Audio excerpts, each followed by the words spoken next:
Hello and welcome to the 2019 F1 Strategy Report, powered by Apex Race Manager, the mobile race management simulator. My name's Michael Lamonato, and this is Round 8, the French Grand Prix. Well, what can we say? Lewis Hamilton dominated at Circuit Paul Ricard like a man on a mission to win his 6th title as fast as possible. But the hot track and sticky tyres meant strategy was kept to a minimum in the interest of making it all the way to the end of the race with just one stop. To analyse what was, in the words of every F1 broadcaster, not a classic French Grand Prix, I'm joined by freelance motorsport journalist and old mate of the show, Matt Clayton. Matt, how you doing? Michael, I love it how you always bring me on for the absolute outstanding race of the season. I think we did last year's French Grand Prix on this show from memory, and I think that was marginally better than this one. So the bar was reasonably low last year. I think it's been lowered limbo style for 2019. But as always, good to join you. Yeah, it's pretty close to the ground at this point. But all the shininess and newness of the first French Grand Prix in however many years is fully worn off, and people are now calling for it to be dropped. So it only lasts 2 years, the novelty factor of a Grand Prix. But hey, it's part of the calendar, it's part of the championship, which means we have to talk about it. Let's start, pretty much from the beginning and the overriding theme of this Grand Prix. And look, we talk about them a lot on this show. I don't want to give too much emphasis to them, but it really was the tyres, or let's be a little bit kind and say the weather. Who'd have thought that this time of year in the south of France would be particularly summery, as it was. It was warm. Not only in terms of weather, but the track temperatures were really quite hot, almost Malaysia-esque, reaching 60 degrees, and that really limited the amount of strategic variation in this race, made one tyre pretty much completely unusable, and dictated a pretty slow Grand Prix overall. Yeah, it's bizarre, isn't it? You think of Paul Ricard being as somewhere it could be as hot as Sepang, but certainly not something we would have thought. Always warm there at this time of year, but even more extreme, mid-50s track temperatures. That's just not something we see in the European summer. So, as you said, it's a difficult track anyway, and I think the extreme temperatures and the fact that one of the three compounds, as we will see when we discuss who started on that soft tyre later on in the race, was basically unusable. I think the other factor as well was that the surface was a bit of a patchwork this year, and Mario Asola said early in the weekend there's almost 3 distinct surfaces on that track now. There's been a bit of patching up done after some GT racing there. It was obviously a completely new surface last year, and I think the surface changes did cause a lot of graining, particularly on that softer tyre, so that made that reasonably unusable. And I think the other limiting factor at this circuit, and thank goodness they fixed up the pit lane entry and exit compared to last year, because I spent most of last year's pit stops watching it with my hands over my eyes waiting for the impact, but it was slightly safer, but it's such a narrow, slow pit lane that doing a two-stopper realistically, for reasons other than trying to set a fastest lap, which we'll discuss later, but doing a two-stopper was completely off the table. So Lewis Hamilton flagged it on Friday. He said there's going to be a lot of lift and coast in this race, which is not something that exactly sets the pulse racing, but the combination of perhaps a changing track surface, the extreme heat, and that really narrow pit lane where there's a heavy time loss for making more than one stop, all pointed us in the direction of the race we eventually got. Exactly right. And considering that, given the temperatures, even the hard and the medium tyres was experiencing a great deal of wear, meant that one stop was requiring a great deal of management. It wasn't simply use the hardest tyres and have a go. Interesting as well with this circuit, it's almost the second test venue essentially we're racing on. We complain a lot when we get to the Spanish Grand Prix, not only that the teams know everything about that track, but because it's such a trying track for the cars, we tend not to get particularly action-packed races. A similar effect here, because Paul Ricard pretty much is a glorified test venue. There are about 100 different configurations, and hey, maybe they should consider using a different one in the future.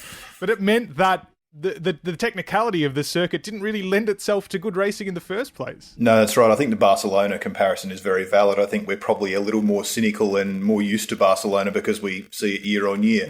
It's a great circuit to test the capabilities of a car. I don't think there's any doubt about that in terms of the degree of the types of corners and straights versus, the last section is a terrific section with those couple of great corners at turns 10, 11 and 12. But does it produce great racing? Barcelona always strikes me, and if you speak to a lot of the drivers, it's a great track to drive, which is fine for the 20 guys that are driving it. But in terms of a spectacle and in terms of strategic variance, there's not a lot that Barcelona throws up. And Paul Ricard is the new Barcelona, or perhaps the old Barcelona. I'm not sure which one came first, but both of them end up in the same vein of races. And 2 of the 8 Grand Prix this year have had a very, very similar feel to them at these 2 tracks. And just when you think you're going to get rid of Barcelona in 2020, hey, the French Grand Prix, I think, got a long-term contract, so we'll never be without one test-esque venue. Indeed. So I'm sure we'll be looking forward to the race again next year. We say race. This has been a really devolving season in terms of how high expectations have been for competitiveness in the championship. And actually, talking of Spain, a good thread here that the Spanish Grand Prix was a test for the health of the championship in terms of expectations set during pre-season testing. This, in some senses, was another one, not only because it is a good test of the car, but Ferrari pegged this race to bring some upgrades in an attempt to revive its championship hopes, if in fact they're still at the point of revival. This was the most emphatic slapdown of any hope you might have had left in the championship anyone could imagine. There was not a moment Mercedes didn't look like it had this one in hand. How much does this just really speak to how high functioning this Mercedes team is? Because, I mean, it's even worse than it was in Spain, really, the level of domination of this Grand Prix. Well, and you mentioned Spain. When we go back to pre-season testing, which I was at the first of the Barcelona tests, and the ease at which Ferrari seemed to be able to get a lap time out of that car made us all genuinely think, hang on a minute, we might actually have a season here. And we know that Mercedes went down a bit of a blind alley with the first iteration of their car and made some changes for that second test, but it was quite jarring when we got to Barcelona in May to see how much Mercedes had improved or how far Ferrari had fallen, or a combination of both. But as you mentioned, Ferrari came to Paul Ricard, new front and rear wing on the car, new brake ducts, a lot of changes up and down the grid. Red Bull also, Renault obviously with their big upgrades. Mercedes bought a car that has obviously been refined through the year, but as you were saying, I don't think there was any point from the moment that free practice started on Friday that we didn't expect Mercedes to be 1 and 2 on the timesheets. The only intrigue was going to be which of the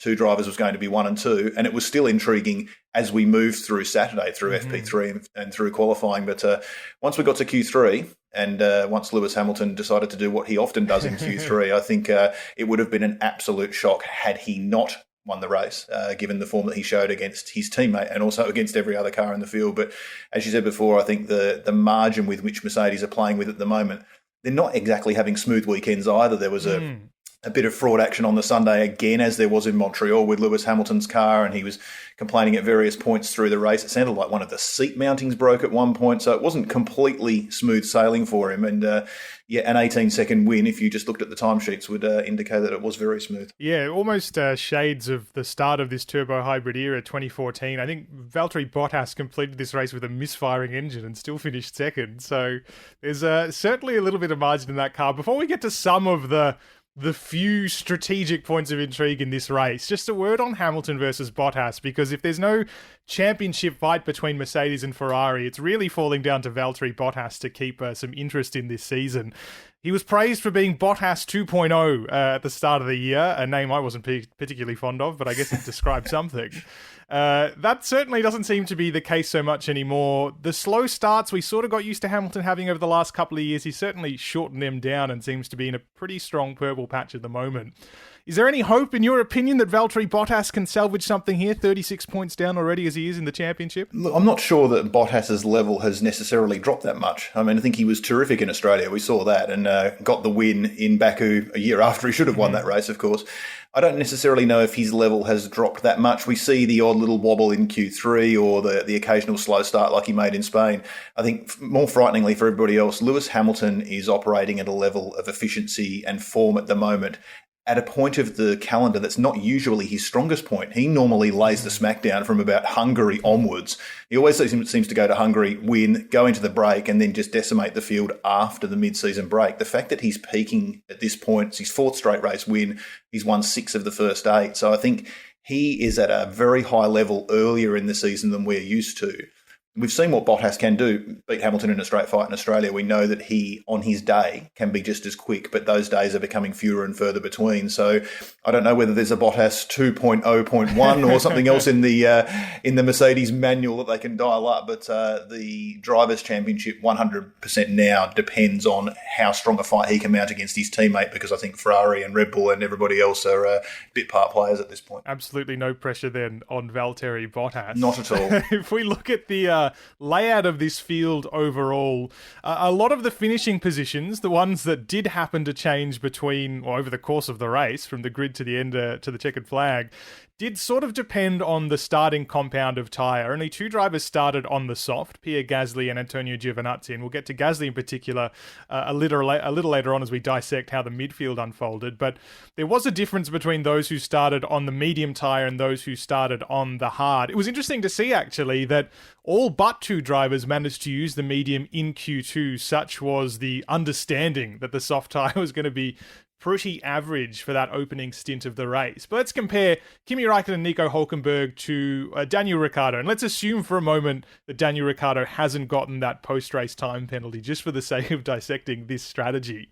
It showed that, I guess, the difficulty of the tyres, that the heat, as we talked about, and the wear, did hold a pretty substantial advantage for those who start on the hard, simply because the car was so much heavier at that point in time. They were able to gain some ground by the time they made that stop later in the race and jump even a couple of positions. Yeah, absolutely. You could see towards the end of the race the way in which Hülkenberg and Raikkonen were hunting down Ricciardo, who had started on obviously the quicker tyre, and that tyre proved to be probably the best strategy. I mean, you mentioned before about the penalties dictating the order of the back end of the top 10, but in hindsight, perhaps that hard tyre was the one to be on. I was a little bit surprised that I think Lance Stroll was the one that surprised me. He said after the race that he felt he probably should have pitted and discarded his hard tyres earlier than he did. He went all the way to lap 39 and was pleasantly surprised, but probably a little bit annoyed that his mediums still had some life in them in the end and didn't get a spot in the top 10. But you mentioned Raikkonen and Hülkenberg. They were the two biggest gainers, I suppose, of the drivers that had the free tyre choice and started on the hards. And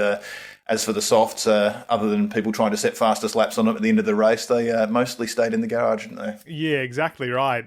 The fact that there were still some new sets at the end, very unusual at a Formula One Grand Prix for soft tyres. Absolutely. That pursuit of Raikkonen and Hülkenberg towards the end of the race of Ricciardo, who was chasing Lando Norris.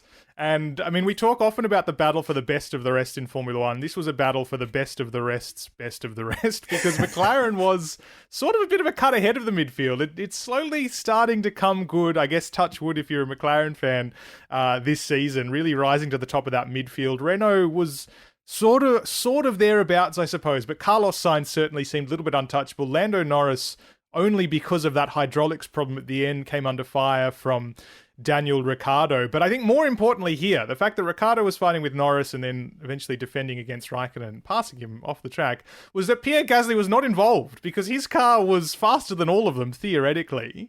Even despite starting on the soft tyre, strategy should have been enough to get him up there, but Ricciardo made very easy work of him after that first pit stop, despite the difference in car pace. He did, very easy, and I think that probably speaks to a few things. I think Daniel's starting to get into a nice sweet spot with that Renault. We saw that he was, particularly Australia, was a bit of a fraught debut for the new team, but he certainly seems to be on top of that now. He obviously had the new engine for the weekend, which Nico Hülkenberg didn't in the sister car, but Pierre Gasly at the moment, he is... He's kind of in a category of his own. He's, he's driving for one of the three best teams, but he's always the slowest of the three best teams, yet still should be comfortably ahead of the rest of the midfield. To think that he only scored 1 point in his home Grand Prix, and that only came after Ricciardo took 2 post-race penalties. Yes, we know that the soft tyre was not the tyre to be on at the start of the race, and I think Antonio Giovinazzi would concur with that, but...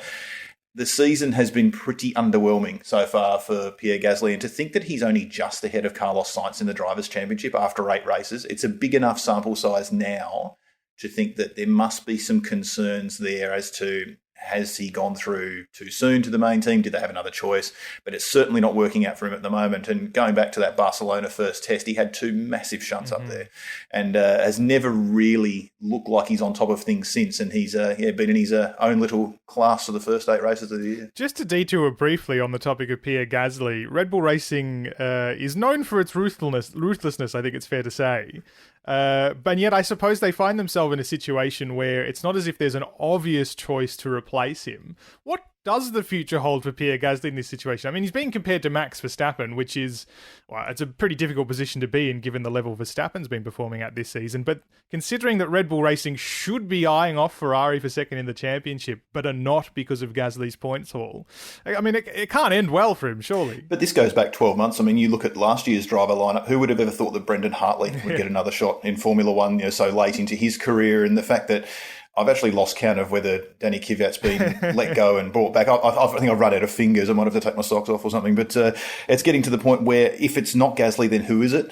I mean, Alex Albon is in Formula One this year. I don't think too many people would have predicted that this time last year. So the much vaunted Red Bull driver pathway seems to be a bit bare at the moment. And obviously losing Daniel Ricciardo from that had a knock-on effect. There's a ripple effect when someone of his calibre leaves. But I think Gasly will get a stay of execution. One, because I think he will get better. He's a quick racing driver. I think we saw enough of that last year with Toro Rosso to indicate he's a quick racing driver, perhaps in a team with less expectation. Is he in a top-line team maybe a year too soon? Look, possibly. But at the moment, given lack of other options, and I think they kind of have to stick with him and build with him, because we've seen what happens in the past when they cut guys loose. You bring in someone else who equally isn't as ready. So I think I'd be very surprised if he didn't have a stay of execution at the team. But as you said before, Max Verstappen's doing a terrific job with what he has at the moment, and it should be a much closer fight between Ferrari and Red Bull, but the difference is one team has two drivers scoring points and one team has one. Just to emphasise as well that given there were so few opportunities in this race for much to pan out strategically, a lot of this came down, given we only had one pit stop per car for the most part, the pit stops themselves did play a role. We talk about the battle between Gasly and Ricciardo towards the start of the race. Despite Gasly starting on the soft tyre, was very much in the competition for that position. Ricciardo attempted the undercut on him, having followed him for a while. It wasn't successful, at least at first. He did manage to pass him on the track one lap later, but because Renault, and perhaps this is something a team aiming to rebuild to championship contention has to build on, put through a pit stop that was 1.4 seconds slower than Red Bull Racing's. In fact, Christian Horner seemed quite upset after the race that his team did such a good job and still lost the position. But it shows that when you're operating amongst the pointy end even of the midfield, that everything really has to be perfect to try and get a result. Absolutely, and we've seen this with Red Bull time and time again. Their pit stops are incredibly good, and it's been a trend of theirs that's elevated them to podiums. Perhaps they shouldn't have got in previous seasons when they were down on engine power. So certainly in the pits and strategically they did their job. But I think Daniel Ricciardo knew that he had the one chance to ambush Gasly when the undercut didn't work. But look, I think Red Bull's doing their job in the pits. Renault still trying to iron out some of the bugs that come with transitioning from a bona fide midfield team into a team that can fight further up the field. So, look, Red Bull in the pits did their job, but the driver not so much. Yeah, and so much so, and to cap off the talk about Pierre Gasly, I suppose, I'm sure there'll be plenty over the coming weeks, possibly even the whole season, is that from that point on the hard tyre, didn't really have the pace that Daniel did and dropped off so much so that Raikkonen and Hülkenberg, as we talked about earlier, with the advantage of those medium tyres at the end, and having run pretty competitive stints on the hard tyre, were able to slot into the gap between Daniel and Pierre and finished between them, with Lando Norris in the mix as well, having suffered that hydraulic problem. So everything really compounded for Pierre in this race. The key seemed to be, at least, if you want to dissect this race in particular, a lack of pace on that hard tyre, because the soft tyre management was not so bad at the start of the race, but plenty for him to work on, I suppose, and plenty for Red Bull Racing to address in the space of only a week before their home Grand Prix. Yeah, absolutely. And I think you could go back a phase further than that, and the decision to run him on soft tyres in Q2 on Saturday condemned him to being a bit of a sitting duck. I mean, there were some indications that they thought the soft tyre runners would be in as early as lap 6, and it wasn't quite as early as that, but it was pretty clear that, the fact that nobody outside the top 10 even bothered with the soft, and Giovinazzi and Gasly were really on their back foot from before the race started. The only good news, I guess, for Pierre Gasly is it was even worse for Antonio Giovinazzi because he ended up finishing in 16th place. Yeah, exactly right. Giovinazzi suffered as well quite badly from, I guess, partly because of that early stop. I mean, lap 7 was when Alfa Romeo decided to bring him in. He got caught at the back. An interesting characteristic of the Alfa Romeo car seems to be that it can hold position because it has this great power towards the end of the straight, But when it comes to overtaking, perhaps not quite so easy. So Raikkonen had a really good job of defending against Nico Hülkenberg. But then you could argue perhaps had he started behind Hülkenberg, wouldn't have been able to make the pass in the first place, which is, considering the midfield is so close this season, these tiny, unusual characteristics are really having a massive impact. Absolutely. I think Raikkonen's result was one made by a few mistakes and by stealth more than anything else, more than outside speed. It's not a car, as you said, that's going to be able to pull a lot of on-track passes. It's a good cork in the bottle, that car, you might say, but it's certainly not one that's going to be overtaking too many of its rivals. The tyres, as we've talked about pretty much over the course of the whole podcast, did play a fairly substantial role in this Grand Prix, combined with other characteristics, the circuit and the weather, of course. But this was an interesting Grand Prix. We touched on it a little bit in the last podcast reviewing the Canadian Grand Prix, but it's a story that really isn't going away, if anyone was inclined to dismiss it in the last couple of weeks, that teams are lobbying for tyre constructions to be changed, certain teams, I should say, back to 2018. And this was an interesting test case because if we want to say that this race was affected by tyre conservation and tyre management, this was precisely the thing that these changes for this year's constructions were brought in to ameliorate. It would be very easy to argue that last year's tyres would make it even worse, and yet there's still this momentum for tyre change. I guess this is purely self-interest to try and rein in Mercedes, isn't it? Is there anything other than self-interest in Formula One, Michael? And last time I looked, I think Mercedes did pretty well in 2018 and 17 and 16 and go back as far as we can go. But look, so if you've got a situation where you've got a team that seems to be more dominant than the past, then if you're not that team, of course, you're going to be lobbying for change. You're going to do anything you can to try and upset the momentum of the team that has now won the first 8 Grand Prix of the season. So, look, not surprised that the talk is happening. Do I expect anything to become of those talks? I wouldn't have thought so.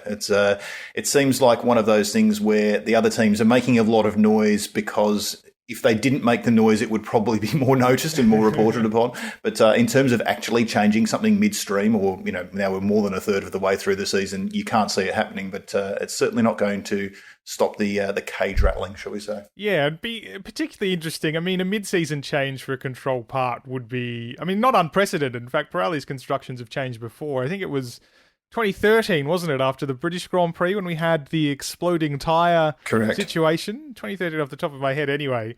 And yes, to consider that anyone could propose that it would be changed in the mid-season. Also, I know Formula One, it's meant to be a sport. Some people consider it more politics than sport, but yeah, considering it's really just a matter of whether or not you've done a good job with the tyres they had noticed they were going to be using or not. Well, I think you've just mentioned there the fact that 2013 British Grand Prix, that was a safety concern, and something had to be done from a safety point of view.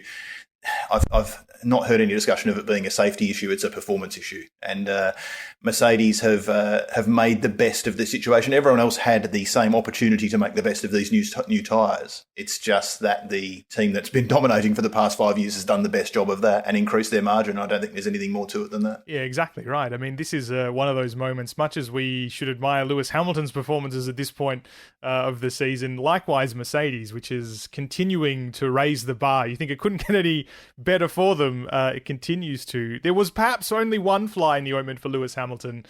He tried to score the fastest lap towards the end of the race. That one, I guess, extra bit of intrigue that's been added to races this season. He almost got it as well. I think he had it on the penultimate lap, were it not for Sebastian Vettel switching to those unloved soft tyres and just scoring it, actually, only by less than 1/10 of a second, which is incredible considering the tyre he was using relative to Hamilton. But that's pretty much the most imperfect this race got for them. Well, I looked at it from this point of view. This is probably showing you the pace that Mercedes has in reserve. If Hamilton can set a time on a set of hard tyres that had done 29 laps, that was 2/100ths slower than Sebastian Vettel doing the lap time on the final lap of the race on a 1 lap old set of softs. If that doesn't show you the relative performance advantage, okay, yes, there's fuel to be taken into account, and Hamilton's tyres probably weren't perfect at that point either, quite frankly, if he's done 29 laps on a set of hards, but that's reasonably terrifying for the rest of the field to think, well, just how much could he have actually won by if he really needed to push? He was under no pressure from his own teammate from behind, so there was a lot of management going on, but to set a lap that was 2/100ths slower than the fastest lap of the race on a set of hard tyres that had done 29 laps, that needs to be accompanied with the Jaws music, I think, if you're the rest of the field. it, it's mildly terrifying for everybody else. This, I suppose, in some respects, not that this in any way saved the spectacle of this Grand Prix, but I suppose it was for races like this that the fastest lap point rule was brought in this season, because it did give us this very minor point of intrigue towards the end of the race, with Lewis Hamilton trying to set the fastest lap, Sebastian Vettel only just getting it off them. But as we've talked about in episodes past, it inevitably seems to fall to the least impressive frontrunner, although in this case it wasn't Pierre Gasly, it's got to be admitted, but the least impressive of the frontrunners in position, who ends up scoring them. We had this unusual situation where Ferrari identified that with a not-so-coded message. I mean, it does kind of devalue the situation a little bit, doesn't it? It does. I've unofficially started referring to this as the golden Gasly point, because it's pretty much what it comes down to. 1 point for doing the worst job with the best machinery. And it's pretty much what this comes down to. I've not been a fan of it from the start, because I sense that it was going to reward relative mediocrity. Mm-hmm. And I think that's what it's come down to this year. So often it's come down to which driver out of the top three teams is in the worst position with 10 laps to go. And I did have to laugh last night when the team radio came across to Sebastian Vettel, we're going to plan F, which was not exactly coded. It was more, we're effing going nowhere in fifth place here, so we may as well stick some soft tyres on and try and get a fastest lap point. But even you look at the fact that Sebastian Vettel scored 11 points in this race for finishing fifth, which was 1 point fewer than Max Verstappen scored for finishing fourth. The relative gap between those two drivers and the job each of them did and their teams did over the course of the weekend should be rewarded by more than one extra point, I would have thought. But that's where the system is flawed. And I don't know if it's going to be a factor in the championship this year, but to think that a position in the championship could be dictated by who did the worst job out of the best teams and was able to get a free point at the end of a race, I'm not sure it has had quite the outcome that the intention came up with. So it's a source of frustration. But yes, Plan F did amuse me. And sure enough, Plan F delivered when it needed to. And it is worth pointing out that comparison between Vettel and Verstappen in the final part of this race when the Plan F trigger was pulled. Vettel was closing in on Verstappen. Red Bull Racing thought it would be more or less as fast as Ferrari. And I suppose you could say they were. Verstappen sandwiched Leclerc and Vettel. But realistically, the Ferrari was if only a small step, but a small step ahead of the Red Bull Racing car. And that gap from Vettel to Verstappen for fourth place was closing towards the end of the race. I think it was down to only about 4 seconds when Plan F was triggered. In some respects, that does mean, and we don't know how much of a battle we would have gotten out of this, if at all, but potentially the sport lost a battle here because Ferrari decided, well, it's worth banking on the 1 point when it could have been a 2 point difference, but, you know, what are the odds of passing here? We'll just go for the safe option. Yeah, completely right. You look at it and say, well, we could draw right up on the back of Verstappen here in an attempt to get an extra 2 points. It might be a 20% chance of getting the extra point, whatever it might be. Or we can just pit and put the soft tyre on and guarantee ourselves a point. You're going to get basically half the return for very little work by comparison. So that it could be track specific, it could also be car specific, but the fact they made that choice where it did look very much like towards the back end of the race that Vettel was going to be able to mount a challenge on one of those last couple of laps. Given the nature of the circuit, the only real passing spot was into the chicane at the end of the back straight. You might have had 1 or 2 chances at best to steal 2 extra points against a driver who is very, very good at defending and has a very wide car in these situations. Or we're under no threat from behind, let's put the softs on and bank a point and go home. So, I do think that would have played a factor late in the race, and it's a shame that the fight that looked like it was going to materialise didn't, because there was a reward for doing something else. And finally, I mean, we've talked, of course, a lot about tyres. Haas talks a lot about tyres. This weekend, though, home favourite, maybe we shouldn't say favourite, there are a lot of French drivers. Home driver, Romain Grosjean, although he's technically Swiss, actually, so maybe he's none of those things, did say, I think quite honestly, despite not finishing the race, that it's probably about time Haas stopped talking about tyres and started talking about its car. And I think this was a particularly interesting race in that regard, because for so much of this season, we've seen Haas qualify fairly well and then say they're struggling to heat up the tyres, to put energy through the tyres and sink like stones through the course of the Grand Prix. In this race, they were nowhere in qualifying and nowhere in the Grand Prix, despite, as Grosjean said, this being a fairly high energy circuit. And as we've said, the weather was pretty warm. No one else really struggled to underheat the tyres. If anything, it was all about overheating. This has been a really interesting turnaround for the worse for Haas since the start of the season, since doing quite well in Australia. And it really does seem like they're completely lost on the back of a confounding French Grand Prix performance. No, I agree. I mean, it's one thing to be slow, to not really know why. There's just a lot of head scratching and shoulder shrugging and palms upraised at the moment at that team. You can tell things aren't going very well when Gunther Steiner doesn't have much to say, even once you take the expletives out. But it's just a completely nondescript race for them. And you said, look, Australia looked really promising for them. I mean, they obviously had a very strong season last year, challenged for fourth in the Constructors' Championship the whole way through. At the moment, they are nowhere, and they don't seem to know why. There's clearly a few teams that have gone by them. And this mystified look that they have at the end of every weekend, not knowing why they are where they are, and didn't even have the promise of, well, we're okay in qualifying, it just didn't work out in the race for us. They were absolutely nowhere. And as you said, you can't really be complaining about tyre warm-up on a surface that's 55 degrees Celsius. So, some pretty long nights ahead for them. And obviously with the calendar being pretty compressed in the next part of the season, not a lot of time to really get on top of things as we head into this European swing. Yes, the hashtag better than Red Bull has never seemed so out of place for the Haas F1 team. But, good on them for having a go, I suppose, in what was otherwise... Well, I have enjoyed the use of the word soporific so far this weekend, so let's go with that. Soporific French Grand Prix. Matt, I'm so sorry that we chose this race to have you on, but I think we did a fair enough job of analysing it. We tried our best, and, given the way the French Grand Prix seems to be going when I appear on your program, they may just cancel it altogether next year, who knows? But, Michael, terrific to talk to you as always, and let's hope we get a good race in Austria in a week's time. That was Motorsport Journalist Matt Clayton. The Strategy Report is powered by Apex Race Manager, the mobile race management simulator. Play it for free on iOS and Android devices. If you want more Strategy Report, you can get every episode by subscribing on Google and Apple Podcasts, Spotify, and on your favourite podcasting app, plus all of your socials. And if you like what you've heard, we'd love it if you could give us a rating and a review to help other F1 fans find the show. The Strategy Report is a Beer Mogul podcast, and if you're looking for a less serious look at the French Grand Prix, have a search for Box of Neutrals in your podcast app of choice to hear Rob, James and I talk about, well, anything else that happened on the weekend that wasn't the French Grand Prix. I've been Michael Lamonato. Look me up at Michael Lamonato on Twitter, and I'll catch you in just a week's time for an analysis of the Austrian Grand Prix.